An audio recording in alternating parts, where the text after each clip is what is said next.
Hello students, welcome back to our class of computer architecture. আজকের ক্লাসে আমরা যেটা ডিসকাস করছি সেটা হচ্ছে memory organization in any computer architecture. Already fundamentals of computer থেকে আমরা এটা শিখেছি যে যে কোনো কম্পিউটারের মধ্যে মেমোরি দুটো পার্টে ভাগ করা আছে। একটি হলো সেকেন্ডারি মেমোরি, একটি হলো প্রাইমারি মেমোরি। এই প্রাইমারি মেমোরির মধ্যে দু টাইপ মেমোরি আমরা দেখতে পাই, একটি হলো র্যাম আর একটা হলো রম। তো আজকের যে ডিসকাশনটা আমরা করছি তাতে আমরা এটাই শিখব যে র্যাম এবং রম তাদের মধ্যে কম্পিউটার আর্কিটেকচারের কি relationship, as well as relationship between RAM and ROM with computer CPU. Already আমরা কম্পিউটার ইনস্ট্রাকশনস কি করে কাজ করে সেটা শিখেছি এবং এটা আমরা বুঝতে পেরেছি যে যে কোনো কম্পিউটার ইনস্ট্রাকশনের মধ্যে স্পেসিফিক কতগুলো ইনস্ট্রাকশন আমরা রাখি যেগুলো হচ্ছে মেমোরি অপারেশনের জন্য ডেডিকেটেড ইনস্ট্রাকশনস। নাও আমরা এটাও শিখবো আজকে যে সেই ডেডিকেটেড ইনস্ট্রাকশনসগুলো কি করে কম্পিউটারের ডিফারেন্ট টাইপ অফ মেমোরিগুলো, আমাদের আজকের ক্লাসের জন্য মেনলি র্যাম অ্যান্ড রমটাই আমরা কনসিডার করছি, কি করে অ্যাক্টিভেট করা হয় এবং ডেটা বাস এবং অ্যাড্রেস বাসের সাহায্যে কি করে ডেটাকে রিড অ্যান্ড রাইট করা হয়, অ্যাড্রেস বাসের সাহায্যে কি করে মেমোরি লোকেশনকে সিলেকশন করা হয়, প্লাস আমরা এটা শিখব যে কন্ট্রোল বাসের সাহায্যে কি করে রিড রাইট ইনস্ট্রাকশনগুলোকেও আমরা ইস্যু করতে পারি। সবার আগে আমরা যেটা দেখছি এটা হচ্ছে আমাদের ডিজিটাল ইলেকট্রনিক্সের ক্লাসে আমরা অলরেডি করেছি, এটা হচ্ছে কম্পিউটারের র্যামের ইন্টারনাল আর্কিটেকচারটা। যে কোনো র্যামের মধ্যে আমরা জানি n number of input lines and n number of output lines থাকে, k number of address lines থাকে and read and write lines দেওয়া থাকে। Now this n number of input lines and this n number of output lines হচ্ছে data বাস এর through দিয়ে control করা হয়। Read write যেটা সেটা হচ্ছে আমাদের কন্ট্রোল বাসের সাহায্যে কন্ট্রোল করা হয়, অ্যান্ড হচ্ছে অ্যাড্রেস লাইন হচ্ছে অ্যাড্রেস বাসের সাহায্যে কন্ট্রোল করা হয়। এটা ডিটেলটা আমরা আসছি নেক্সট স্লাইডে। তো একদম ব্লক বা একদম খুব ওপর দেখতে গেলে আমাদের র্যামের এইটা হচ্ছে ওভারঅল আর্কিটেকচার। নাও কোশ্চেন হলো র্যাম বানানো হয় কি দিয়ে? র্যামের সবচেয়ে বেসিক ইউনিট যেটা সেটা হলো বিসি বা বাইনারি সেল। এই বাইনারি সেল বা বিসির সাহায্যে র্যামের মধ্যে 1 বিট ইনফরমেশন স্টোর করা যায়। তাহলে যদি আমরা বলি যে আমার কাছে 8 বিট র্যাম আছে, দ্যাট মিনস আমার র্যামটার মধ্যে টোটাল 8 নাম্বার অফ বিসি বা বাইনারি সেল রাখা আছে। নেক্সট, এই বিসি বা বাইনারি সেলকে আমরা তৈরি করি হচ্ছে আরএস ফ্লিপ ফ্লপের সাহায্যে। নাও আরএস ফ্লিপ ফ্লপের আর এবং এস এই দুটো ইনপুট লাইনের মধ্যে আমরা দুটো অ্যান্ড গেট ব্যবহার করি এবং এস লাইনে সরাসরি আমাদের ইনপুট সিগন্যাল যায় এবং এই ইনপুটটাকে নট গেটের সাহায্যে আর এর ভেতরে এন্ট্রি করা হয়। আরএস ফ্লিপ ফ্লপ যখন আমরা ডিজিটালে পড়েছিলাম তখন আমরা এটা দেখেছি যে কোনো আরএস ফ্লিপ ফ্লপের প্রবলেম হলো তার রেস কন্ডিশন। যখন রেস কন্ডিশন হয় দ্যাট মিনস যদি আমরা এস এবং আর এর ভেতরে 1 ইনপুট দিই দেন রেস কন্ডিশন অকার করে এবং আরএস ফ্লিপ ফ্লপটা ঠিক প্রপার বিহেভিয়ারকে আমরা বলতে পারি না, মানে একটা প্রবলেমেটিক স্টেট। তো সেই জন্য যাতে না সেটা আমাদের অ্যাপিয়ার করে তাই আমরা ইনপুট লাইনটাকে শর্ট করে আর লাইনের সাথে দিচ্ছি। So that means either 1 0, that means যদি আমি এখানে 1 দিই ইনপুট লাইনে তাহলে এখানে যাবে 1 আর এখানে যাবে আমার 0, এই লাইনে যাবে 0, এই লাইনে যাবে 1। সেম মতো আমি যদি এখানে 0 দিই তাহলে এই লাইনে যাবে 1, এই লাইনে যাবে 0, তাহলে রেস কন্ডিশন হওয়ার চান্স থাকছে না। নেক্সট হচ্ছে আমরা এখানে একটা রিড রাইট লাইন রেখেছি। রিড রাইট লাইনটা এরকম ভাবে রেখেছি যে যদি আমি এখানে 0 দিই তাহলে নট গেটটা সেই 0টাকে অ্যাক্টিভেট করে 1 করাবে, দ্যাট মিনস এই সাইডটা তখন কাজ করবে। আর যদি আমি 1 দিই তাহলে এই সাইড থেকে নট গেটটা 0 করে দেবে, তাহলে এদিকটা কাজ করবে না। বাট এদিকটা তখন কাজ করবে, তার মানে আউটপুটটা কাজ করবে। যেহেতু এটা অ্যান্ড গেট আছে, ন্যাচারালি যদি আমরা 1 দিই তবেই অ্যান্ড গেটটা কিউ এর ওপর ডিপেন্ডেন্সি আসবে। নেক্সট হচ্ছে এন্টার বাইনারি সেলটাকে কন্ট্রোল করবার জন্য আমরা একটা সিলেক্ট লাইন ব্যবহার করছি। তো সিলেক্ট লাইনের ভ্যালু যদি 1 থাকে then only left side as well as right side will work, because এখানেও আমরা অ্যান্ড গেট ব্যবহার করেছি, এখানেও আমরা অ্যান্ড গেট ব্যবহার করেছি। তো এটারই একটা স্মলেস্ট ব্লক ডায়াগ্রাম আমরা যদি বানাই তাহলে এইটা দেখতে পাবো যে বিসি যার ভেতরে একটা ইনপুট লাইন থাকে এটা, রিড রাইট লাইন থাকে এটা, সিলেক্ট লাইন থাকে এটা, আর হচ্ছে আউটপুট লাইন থাকে এটা। ওকে, নাও র্যাম তাহলে বানানো হয় কি করে? না, র্যাম যখন আমরা বানাবো তখন আমরা একটা সিম্পল ডিকোডার ব্যবহার করি, যেমন আমাদের এইটার ক্ষেত্রে আমরা 2x4 একটা ডিকোডার ব্যবহার করছি। সো ইন এনি কেস আমরা 2 বিটস এখানে যদি ইনপুট দিই মানে অ্যাড্রেস দিই, তাহলে এখান থেকে টোটাল 4খানা অ্যাড্রেস লাইন ওয়ার্ড লাইন আমাদের বেরিয়ে আসবে, এবং প্রত্যেকটা ওয়ার্ড লাইনের সাথে আমরা 3টে করে বিসি বা বাইনারি সেল যুক্ত করেছি। সো দ্যাট মিনস আমরা এটা বলতে পারি এটা এমন একটা র্যাম যাতে 4 ওয়ার্ডস বা 4টে ওয়ার্ড আছে এবং ইচ ওয়ার্ড কন্টেন্স 3 বিটস, 3টে করে বিট। কারণ অলরেডি আমি বললাম যে কোনো বাইনারি সেল বা বিসির ভেতরেই আমরা ইনফরমেশনটাকে 1 বিট ইনফরমেশনকে স্টোর করতে পারি। নাও এই বিসির আমরা যদি লেফট এন্ডটা দেখি তো সেটা ছিল ইনপুটের জন্য, টপ এন্ডটা সিলেকশনের জন্য, রাইট বটম এন্ডটা ছিল রিড রাইটের জন্য, ডান দিকটা আউটপুট লাইন। তো আমাদের এই ডায়াগ্রামটাতে আমরা সেই জিনিসটা দেখতে পাচ্ছি, ওপর থেকে আমরা ডেটা ইনপুট লাইন দিচ্ছি, সেটা প্রত্যেকটা বিসির লেফট এন্ডে ঢুকেছে, এখান থেকে আমাদের আউটপুট লাইনগুলো রাইট এন্ড থেকে বেরিয়ে এসছে।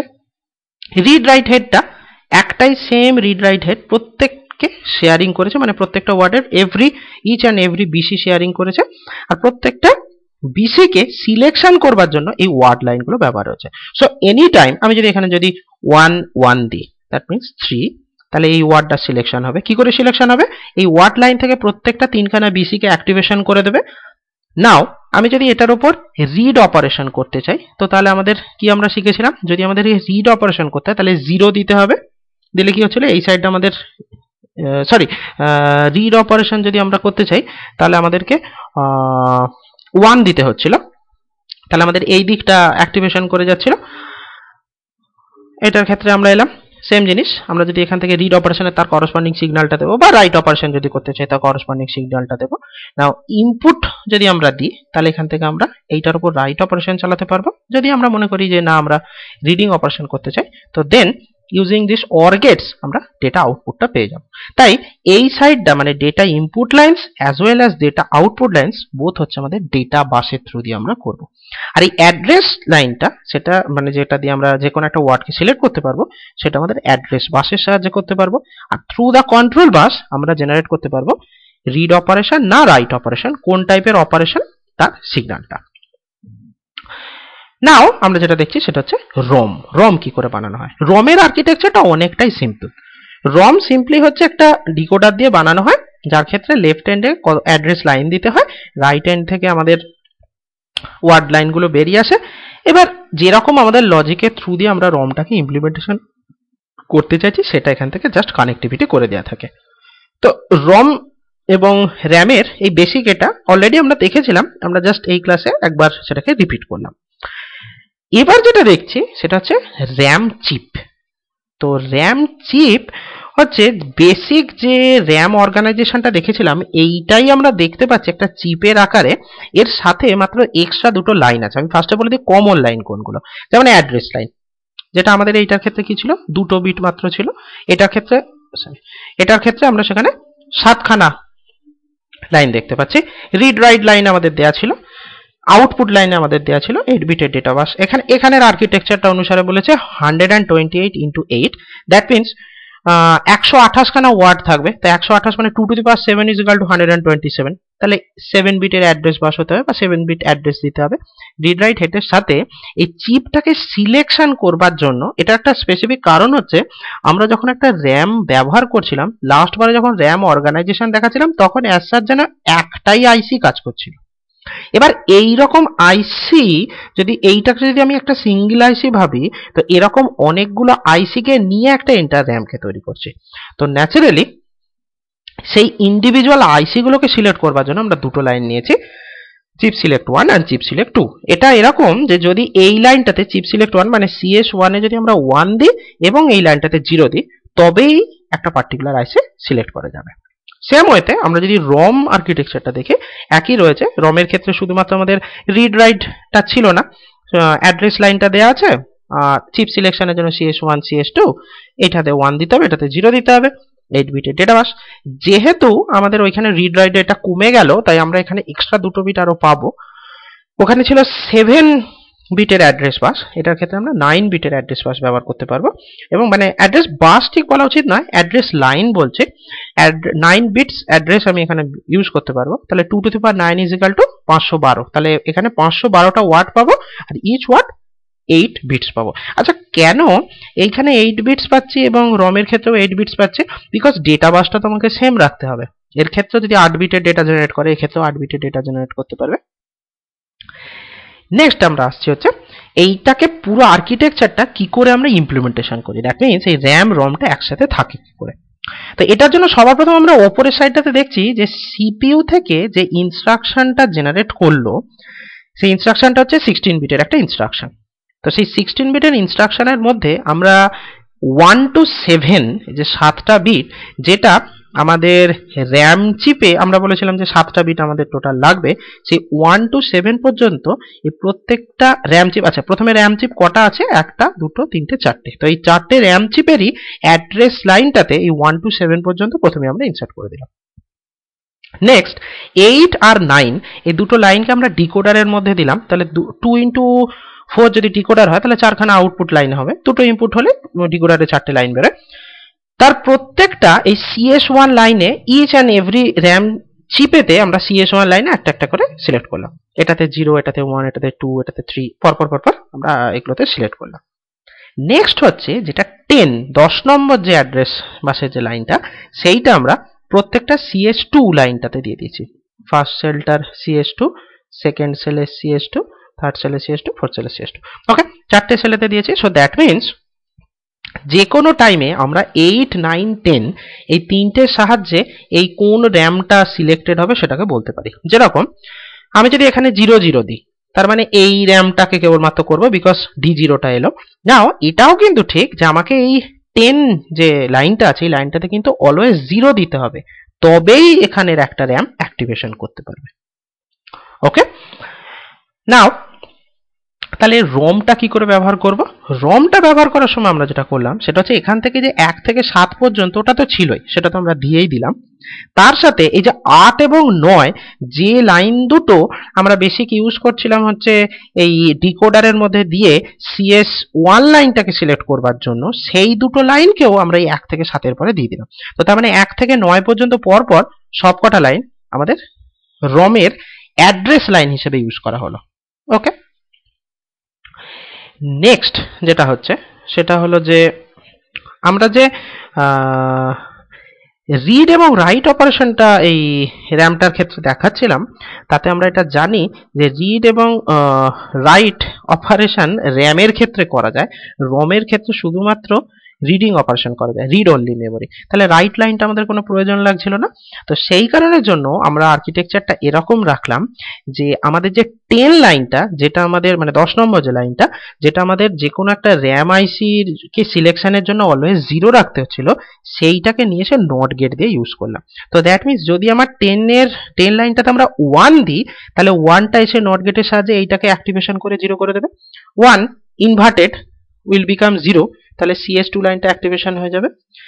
এবং আমাদের এই CS1 যে লাইনটা সেইটার সাথে আমরা সরাসরি রিড লাইনটাকে যুক্ত করে দিলাম। তার মানে আমরা বিকজ আমরা তো জানি যে কেবলমাত্র রিড অপারেশনই করতে পারা যাবে।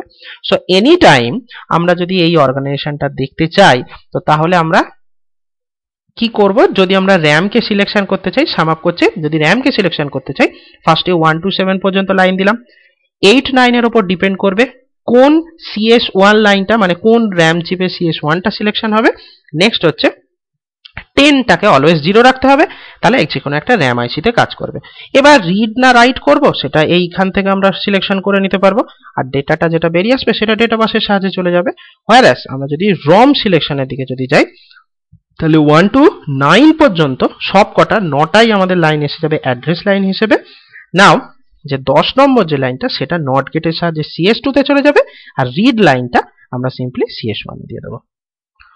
হোপফুলি আমাদের reading and writing over RAM and ROM chip in case of computer architecture and memory organization is very clear to you. Thank you.